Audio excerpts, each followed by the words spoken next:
안녕하세요. 일본 사건 여행의 민짱입니다. 오늘은 막 나가는 일본 MZ세대의 범죄를 다룰 건데요. 이들은 범행 자체도 잔혹하지만 반성 따윈 개나 줘버려 라는 식의 무개념 태도에는 할 말조차 잃게 만들죠.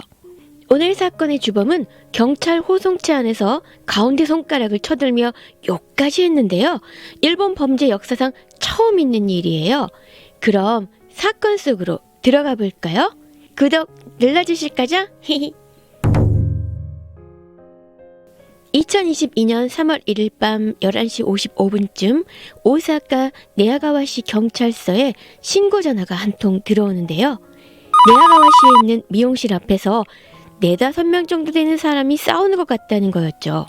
경찰 상황실에서는 現在、館内において強盗事件発生。 강도 사건이 付近の PC は至急現場に急行せよ。 출동하라는 지시를 내리게 돼요.了解。 경찰이 출동을 해보니 사건 현장에는 한 남성이 다량의 피를 흘린 채 쓰러져 있었고, 용의자들은 피해자의 가방에서 지갑과 소지품을 빼앗아서 이미 도주한 뒤였어요. 그리고 현장 근처에는 병에 담긴 액상 대마도 남겨져 있었어요. 피해자는 긴급하게 병원으로 이송되었지만 과다출혈로 사망하는데요. 경찰이 신원을 확인해보니 그는 20살로 대학에 다니는 요시무라 류였어요.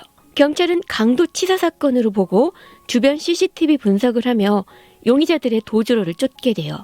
한편 경찰은 현장에 남아있던 피해자 요시무라의 핸드폰에서 용의자들 중 한 명과 피해자 간에 주고받은 문자 메시지를 조사했죠.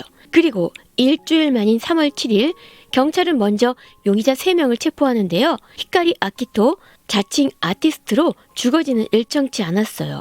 나머지 2명, 소년 A는 18세, 소년 B는 19세였어요. 다음 날인 8일, 나머지 용의자 모치다 타네도 체포하게 돼요. 그럼 사건 당일인 3월 1일로 가보죠. 모치다 타네는 평소 자신의 남친인 히카리 아키토와 그의 후배들 A와 B를 모두 불러서 이런 얘기를 꺼내기 시작해요. 요즘에 약 파는 애들이 엄청 돈 번대더라. 그거 파는 애들을 협박해서 돈을 뜯어내자. 이들은 모두 어쩜 그리 좋은 생각을 했냐며 서둘러 SNS로 범행 대상을 물색하게 돼요. 이때 눈에 들어온 것이 대학생 요시무라 류였는데요. 요시무라는 겉으로 보기에는 수업 한번 빠지지 않는 성실한 학생이었지만 사실 뒤로는 위법적인 약물을 팔고 있었죠. 모치다는 SNS로 요시무라에게 약을 사고 싶다는 메시지를 보내며 자신이 원하는 장소로 오라고 유인해요. 그리고는 모치다와 그 일당들은 미리 범행 도구를 준비한 후 만나기로 한 장소에 미리 가 있었어요. 사람들의 왕래가 많은 편의점을 굳이 약속 장소로 선택한 이유는 요시무라가 혼자서 오는지 확인하고 싶었기 때문이라고 해요.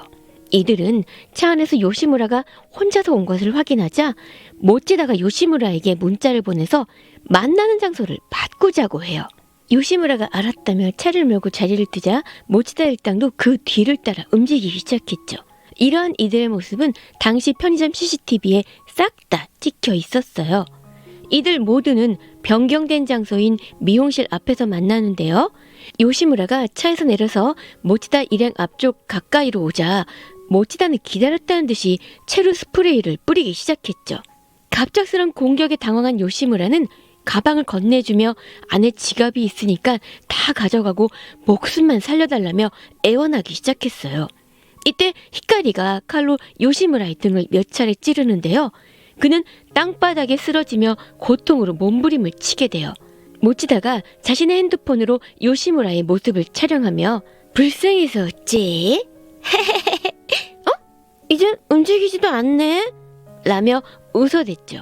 이들은 요시무라가 꿈쩍도 안 차 그의 가방에서 현금 130만 원이 든 현찰과 명품 선글라스만 빼앗아서 타고 온 차로 도주했어요.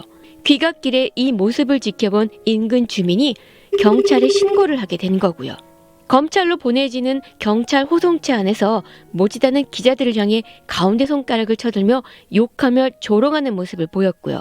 한편 히카리는 바다 개 같은 이상한 손모양을 보였죠. 사람들은 래퍼의 포즈 같다고 말하기도 했어요. 검찰로 넘겨진 히카리는 당초 요시무라를 죽일 의도가 없었고 칼로 위협만 할 생각이었다고 진술했고, 모치다는 자신은 아예 범행 현장에 없었다고 거짓말까지 했죠. 하지만 모치다가 핸드폰으로 요시무라가 고통 속에서 죽어가는 모습을 찍을 때 자신의 목소리와 웃음까지 고스란히 녹음되어 있는 이것이 바로 빼박 증거가 되었죠. 2022년 12월 22일 오사카 지방법원은 히카리에게 징역 22년형, 모치다에게는 징역 20년형을 선고했어요. 소년 A와 소년 B 이 둘은 기존 소년법이 개정되면서 기소되었을 때 실명이 공표되었어요. 모치다의 사진만 언론에 공개되었을 때 카와이 귀엽다는 반응도 있었어요. 일본은 범인이 잘생기거나 이쁘면 팬클럽이 결성되기도 하거든요. 하지만 모치다가 검찰에 송치될 때 맨 얼굴이 공개되자 사람들은 속았다는 반응이었죠. 평소 모치다가 올린 SNS 사진과 맨 얼굴이 달라도 너무 달랐기 때문이에요. SNS 사진 속 얼굴은 화장이라기보다 거의 변장한 수준이 아니냐는 거죠. 눈이 한 4-5배는 커진 듯한데 과연 같은 사람이 맞나 싶을 정도긴 하네요. 모치다는 시마네현 출신이고요. 18살 때 면허를 따고 19살 때 고급 수입차를 몰기 시작하는데요. 무슨 돈으로 그런 비싼 차를 샀는지는 알려져 있지 않아요. 모치다는 항상 모든 SNS에 자랑질을 해놓았죠. 모치다는 연애가 생각대로 잘 되지 않을 때마다 극단적 선택을 하기도 하고 자신에게 홀령이 씌었다며 퇴마의식을 하는 등 하여간 예사롭지 않은 캐릭터이긴 했어요. 어느 날 갑자기 모치다는 고향을 떠나 오사카에 혼자 가기로 결심하는데요. 생활을 위해서 유흥업소에서 일하기 시작해요. 이때 번 돈으로 자신의 의류 브랜드를 만들었지만 잘 안 돼서 접었다고 해요.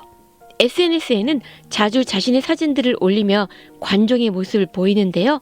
사진들도 하나같이 다 평범치는 않아요. 길거리의 쓰레기 더미에 앉아서 찍은 사진도 있고요. DJ와 래퍼로 활동했을 때의 사진과 영상도 올려져 있어요.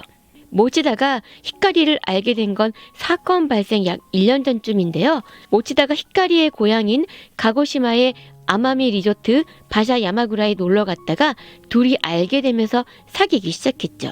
역시나 이때 찍은 사진도 모치다가 자신의 SNS에 올려놓았어요.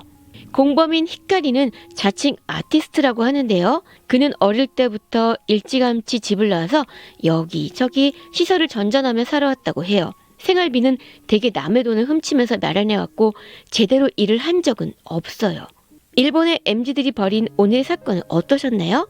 여러분들의 감상과 의견은 댓글로 남겨주세요. 시청해주셔서 감사합니다. 고시죠 아리가또 고자이마시다. 구독도 눌러주세요.